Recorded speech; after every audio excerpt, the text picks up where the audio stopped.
Hi everyone, it's Becky here. So today is a rainy day in Vancouver, the beginning of a big rainstorm. So I'm taking the bus and then the SkyTrain to a cafe not too far from home. So if you're new to my channel, I'm from the Greater Vancouver area in British Columbia, Canada, and it's mid-October, so a lot of trees are turning colors now. And riding the SkyTrain is a great way to see the colors of autumn. And we are getting closer to the city of Burnaby. And today we are going to a very special cafe. We're getting down at Royal Oak SkyTrain station, and this is one of the locations of the cafe La Forêt. But today we are going to their main location, which is about 10-minute walk from the SkyTrain station. Yeah, so these flowers are so pretty. So in the summertime, this building is all fluffy green. Now the leaves are almost all gone. This is the inside of the cafe, very spacious, but at the same time, always very busy with lots of customers. So I ordered their red sauce pasta and the Spanish latte.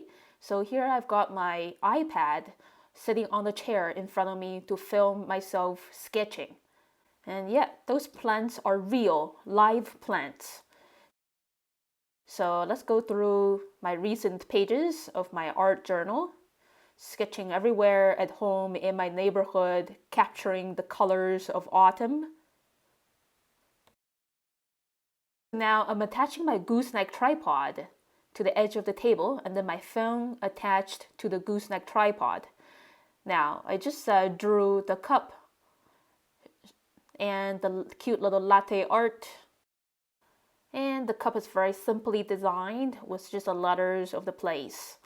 And now I'm starting to draw the little tuft of lettuce leaf on top of the pasta, which is a cute abstract shape with veins of the lettuce leaf. And then these looping stripes of spaghettini pasta. Yeah, so just paying attention to the left side right now and get these looping strands of pasta noodles in. Yeah, so some of these strands are kind of overlapping each other or just side by side in a few repeating strands. And drawing this shallow area. The plate is actually very big. This is the brim area and the back half of the brim.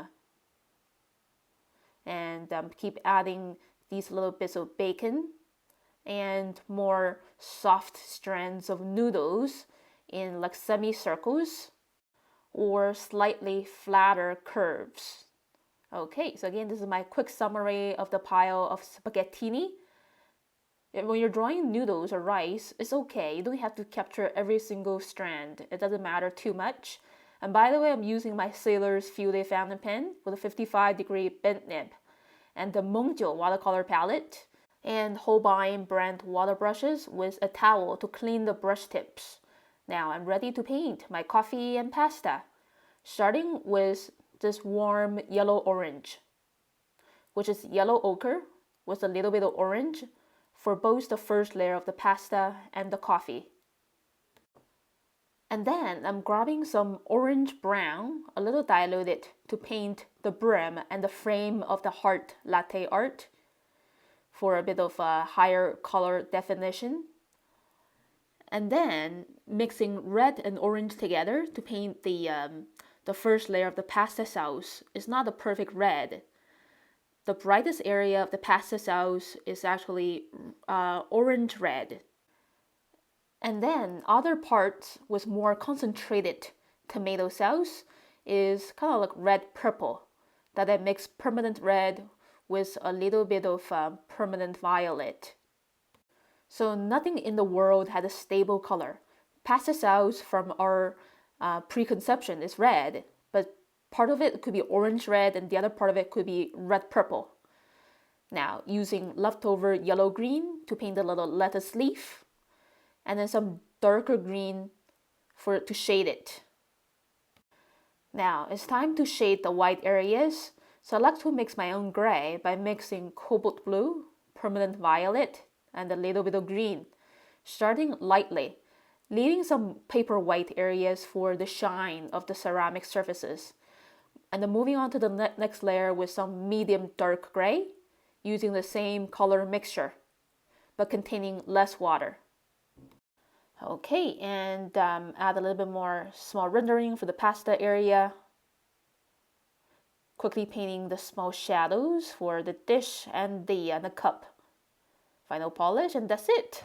And now it's time to enjoy my Spanish latte and the pasta. Both are very tasty. And after eating and drinking, I'm gonna sketch the interior and the people in front of me. So I spent about 3 minutes doing a very quick draft. Okay, so now I'm gonna show you what I did with my pencil draft. So basically, I quickly blocked her head in, which is a quick circle, her body, and then a couple fellow cafe-goers over here, and a couple more very small heads because they're more far away.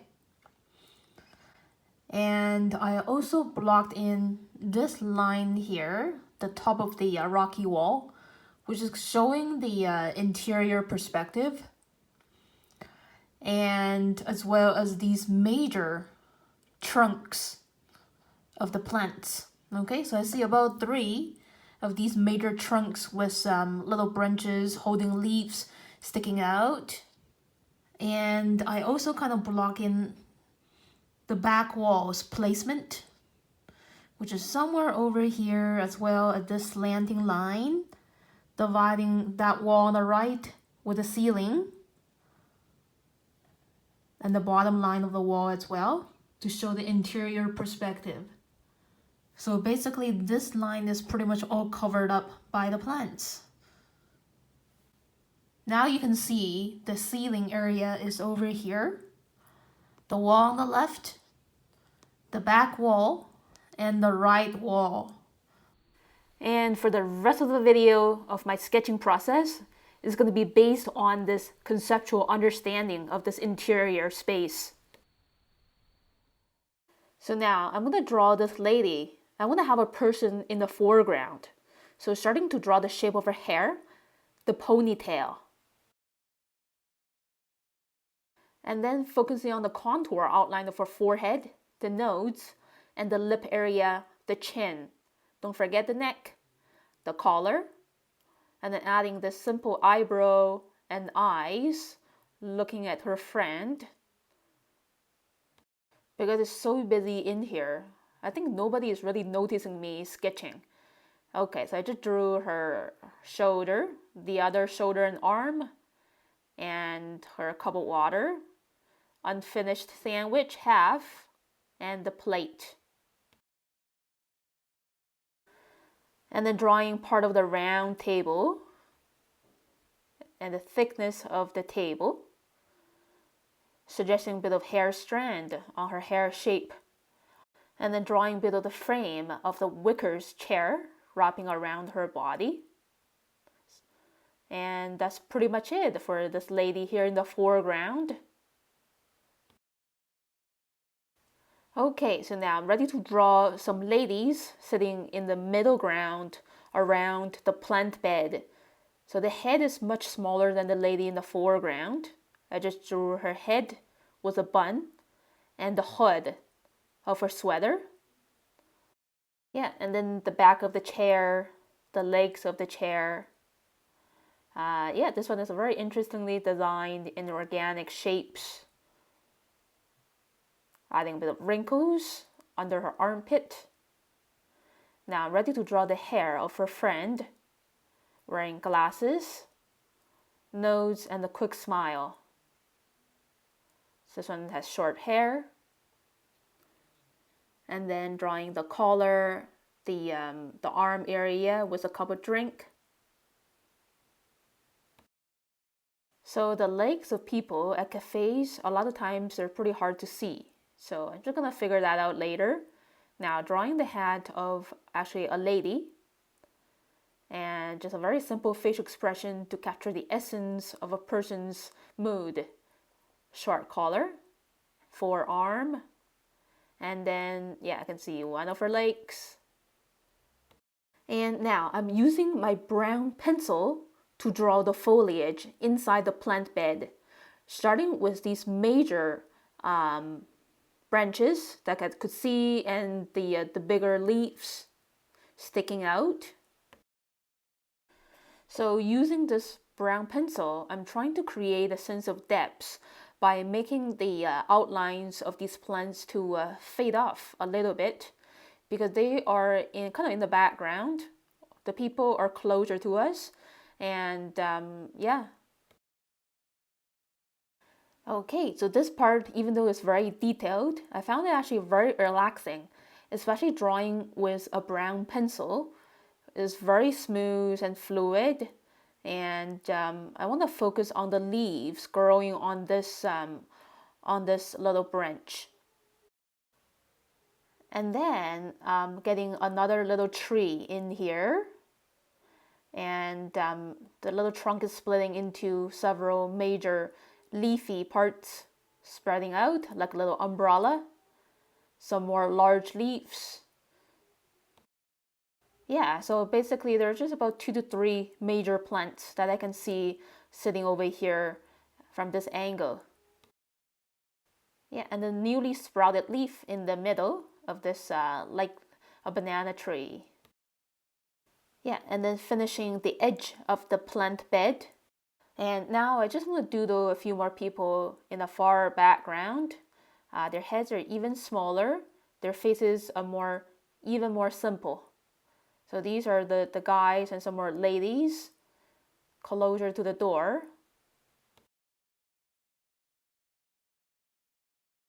And that's very much all the people that I want to include in my sketch. It's actually way busier at the cafe compared to my sketch. Okay, so I just drew the bottom of the benches, and grabbing my brown pencil again to do some more foliage drawings on the bottom right of the plant bed. Again, just summarizing the lines and shapes that I see. Again, there are hundreds of details, and I'm just focusing on the leaf shapes that I'm able to see on this side. The other side, they're usually very dark or very bright. So I'm just going to use paint to show volume even better. And some more touching the ceiling. So for organic shapes like plants, I like to use my brown pencil these days to work on their definitions. Now for solid objects like these lamp hoods, I'm coming back to my Sailor's Fude fountain pen. I think these lamp hoods are kind of echoing with the shape of my coffee cup really well as the colors as well. In illuminated yellow-orange. There's some hidden behind the leaves. And here are some beams touching the ceiling, dividing the two walls. And here's a tiny little window showing the red ivy leaves, the exit sign, the door, and some small heads of the customers far away. Okay, and drawing some very large portrait painting of some man there on the back wall. Just want to draw a little bit of the face, because those are not actually my favorite type of portraits. And then some foreshortened lamps on the right wall, legs of the table. Now I'm drawing the wall here on the left. Just creating that simple slanting line going down into the middle. I'm dividing the ceiling and the wall on the left. And then, adding another customer with ponytail there, the counter, and the door to their storage room, drawing 2 baristas and the customer ordering by the counter. Just summarizing the shelves holding pastries there. And now I'm grabbing my black oil-based pencil to do the little rocky surfaced wall. So a black pencil, it could have a much lighter value compared to dark sepia ink. Okay, so that's why I'm using this approach to sketch those rocks. I don't want them to come forward and compete with the plants and the people. And another beam or two there, giving the 3 dimension for the ceiling area and these hollowed blocks. Okay, now it's time to have fun painting watercolors to bring the scenery to life. So to make an interior space really warm, cozy, and inviting, I usually start with this very first layer, kind of like an underpainting, using diluted lemon yellow and yellow ochre to hold everything together with this united mellow yellow glow. So once this underpainting is done, it feels much easier to proceed to the next step of the painting. And yeah, it's kind of satisfying to do as well. Okay, so now I'm ready to paint the first layer of everything, starting with the plants, which is the main subject matter, starting with a warm yellow-green, which is lemon yellow. Yeah, mostly lemon yellow mixed with lime green. The higher part of the plant are receiving some daylight and lamplight. And then some darker yellow-green, like half and half lemon yellow and lime green. Playing with color definition here by varying the ratio between lemon yellow, yellow ochre, and lime green. So it's actually a little bit tricky to paint these leafy greens because it's a rainy day and there's not a lot of sunlight streaming in from the skylights. So I'm actually accentuating those brighter areas closer to the ceiling. It's actually not super bright as I'm painting. Now I'm adding on some midtones, which are pretty much viridian green. And I'm also painting over some parts of yellow-green for another layer of color definition, using these thin brush marks to show the veins on these large leaves. And by the way, this building, it used to be a car repair shop, and the current owner of this cafe, he or she bought this building and turned it into this very creative cafe. And again, these plants are real, live plants. And I'm sure it takes a lot of work and effort to water and maintain the health of these leafy greens.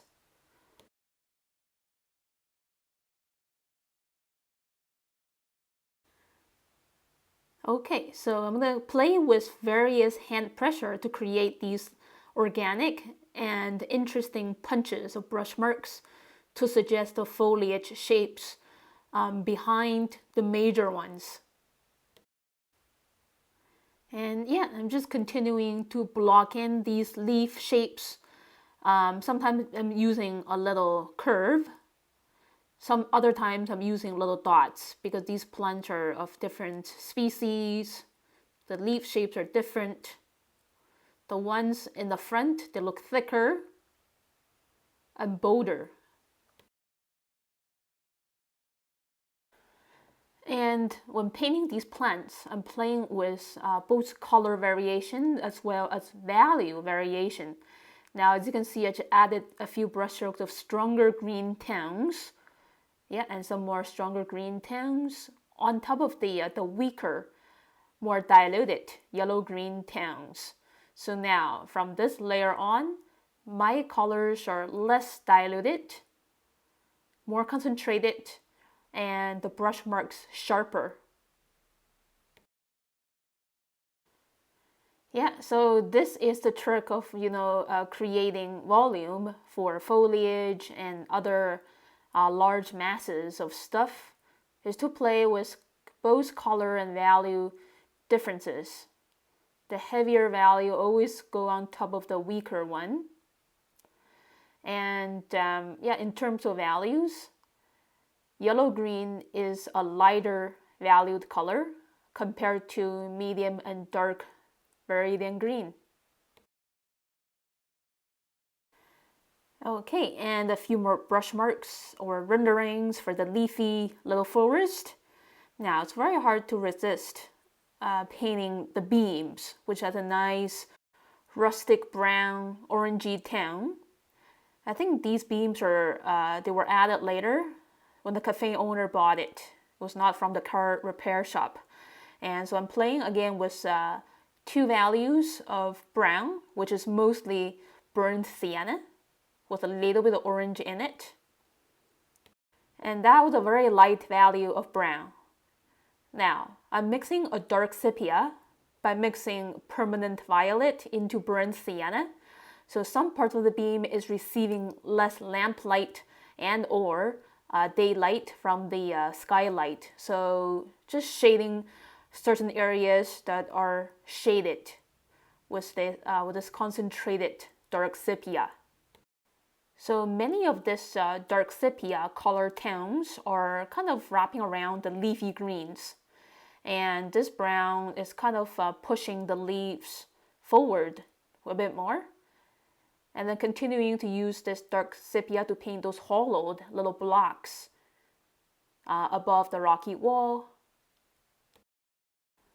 Okay, for this very far away counter area, the lower part of the white rocky wall and most of the counter is shaded. So just using a blue purplish gray. And this door is brown, kind of echoing with the beam and the pasta.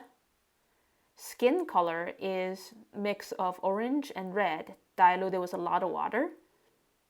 Yeah, just painting these people's faces, their hands, and painting her hair and ponytail using burnt sienna, raw umber. And then it's time to paint their outfits. Again, most people nowadays, they're wearing like black, white, or gray shirts and jackets. And I try to make those neutral colors more interesting by mixing my own black and grays, by mixing cobalt blue and permanent violet together. But this lady here in the front, I remember her sweater was matching the color of the plants, which is really nice. I'm also shading part of her sweater with heavier toned green. And some more quick coloring of people in the middle and background. I think this lady, she was wearing pink purple. Especially when she's sitting in the middle. Sometimes I like to change the color of their outfits into warmer tones so they really stand out from the middle. Okay, and now working on the final detailing and polishing stage. There might be a lot of colors there in the background, but I'm not adding those bright colors in the background. I just want those plants and the people to stand out the most. So any vibrant colors there in the back, I'm actually omitting them. And grabbing some lemon yellow to paint the light from the lamps. Leftover gray to paint the lamp hoods. Lightly shade the back wall with a mellow yellow tone, a little stronger. And the top bit of the rocky wall is also a little shaded. And some small pockets or dots of colors here and there. The portrait using leftover skin color. Grabbing some leftover magenta to give her cheeks a more healthy look. And same for the other people's cheeks. And painting her leftover sandwich. And the black plate. And that's her white paper cup holding a cup of water.